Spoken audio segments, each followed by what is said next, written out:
అదే RTV app వార్తల్ని క్షణాల్లో చదివే అవకాశం ఉంటుంది. ఒక న్యూస్ పేపర్, ఒక టెలివిజన్ ఛానల్ మీ చేతుల్లో ఎప్పుడూ ఉంటాయి.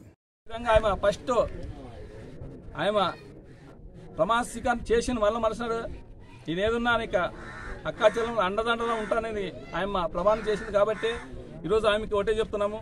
ఖచ్చితంగా మీ ఆయన దిగొచ్చి ఇక్కడ వచ్చి వీళ్ళని ఆదుకోవాలనే విధంగా ఈరోజు మేము డిమాండ్ చేస్తున్నాం. న్యాయం జరిగేంత వరకు ఖచ్చితంగా మేము వైఎస్ఆర్ పార్టీ ఖచ్చితంగా వీళ్ళకి అండదల నుండి మా జగన్మోహన్ రెడ్డి జగన్ అన్న దగ్గర తీసుకొని పోయి ఖచ్చితంగా వీళ్ళకి సపోర్ట్ ఉండి వీళ్ళకి న్యాయం జరిగే వరకు మేము పోరాటం చేస్తూనే ఉంటాము. ఎందుకంటే ఇట్లావి జరగకుండా నెక్స్ట్ ఇలాంటివి జరగకుండా చూడాలని ఇప్పటికే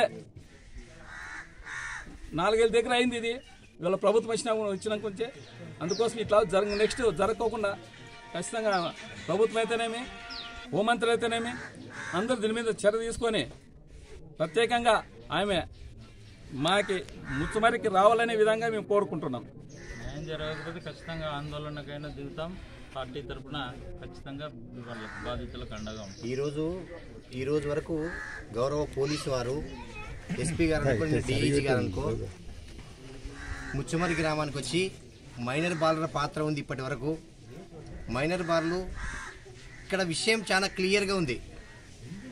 ఎవరైతే చిన్నారి 8 సంవత్సరాల చిన్నారి వాళ్ళొచ్చి అత్యాచారం గావించబడి హత్య చేయించబడిందో ఆ పాప యొక్క ఆచూకీ లేకుండా చేసినటువంటి వ్యక్తులు వాళ్ళ కస్టడీలో ఉన్నారు. పోలీసుల కస్టడీలో ఉండబట్టి కూడా 4-5 రోజులైంది. ఇక్కడ మనం వాళ్ళతో చెప్పలేకపోతున్నాం. చనిపోయిన పాప లేకుంటే కనపడకుండా పాప ఒక పక్క ఉంది, ఎవరైతే దాన్ని చేసినటువంటి నిందితులు ఒక పక్క ఉన్నారు, వాళ్ళ తల్లిదండ్రులు ఉన్నారు. అంటే దీన్ని మనం బయటికి చెప్పలేకపోతా ఉన్నాం.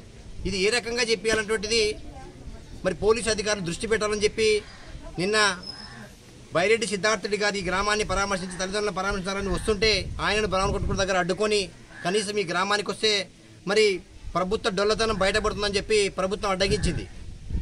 అయితే మేము కూడా నిన్న ఆందోళన అక్కడనే పోలీసులకు గౌరవం ఇచ్చి ఈరోజు సాయంత్రం వరకు వాళ్ళు మేము ఖచ్చితంగా చిన్నారి యొక్క జాడకు ఒక ముగింపు పలుకుతామని చెప్పినారు.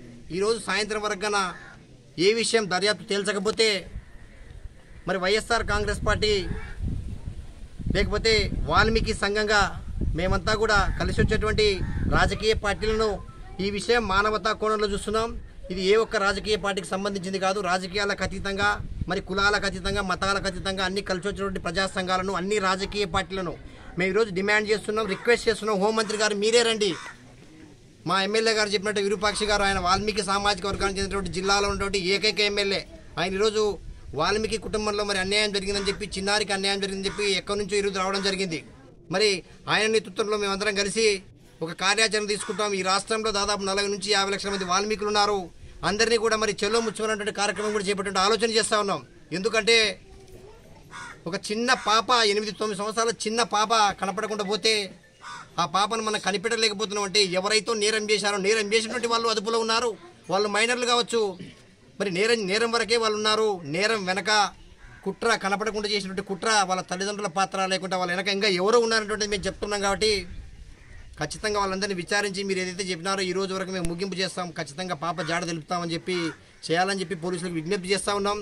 ప్రభుత్వానికి కూడా విజ్ఞప్తి చేస్తూ ఉన్నాం. ఇందాక మా ఎమ్మెల్యే గారు చెప్పినట్ట మరి ప్రతిపక్షంలో ఉన్నప్పుడు ఈరోజు హోంమంత్రిగా ఉన్నటువంటి అనిత గారు ఎప్పుడు కూడా ఏ చిన్న సంఘటన జరిగిన వైఎస్ఆర్ ప్రభుత్వంలో మరి ఒంటికాలం మీద లేచేటువంటి ఆమె ఈరోజు ఒక చిన్న పాప మీ ప్రభుత్వంలో మీరు హోంమంత్రిగా ఉండి కనపడకుండా పోయి 7 రోజులైతే చేసినటువంటి నిందితులు కూడా మీ వద్దే కస్టడీలో ఉంటే మనం తేల్చలేకపోయినామంటే మిమ్మల్ని మీరే ప్రశ్నించుకోండి. నిజంగా మనస్ఫూర్తిగా, మనస్సాక్షిగా ఆ కుటుంబానికి న్యాయం చేయాలని మీరు ఆలోచన చేస్తున్నారా అని చెప్పి ఒక పక్క ఈ దర్యాప్తు చేస్తూనే మరొక పక్క కూడా గౌరవ ముఖ్యమంత్రి మరి ఉప ముఖ్యమంత్రి స్పందించి ఆ కుటుంబానికి మా ఎమ్మెల్యే గారు చెప్పిన 10 లక్షల రూపాయలు మరి న్యాయం చేయాలా, ఒక ప్రభుత్వ ఉద్యోగం కూడా కల్పించాలని చెప్పి డిమాండ్ చేస్తా ఉన్నాం.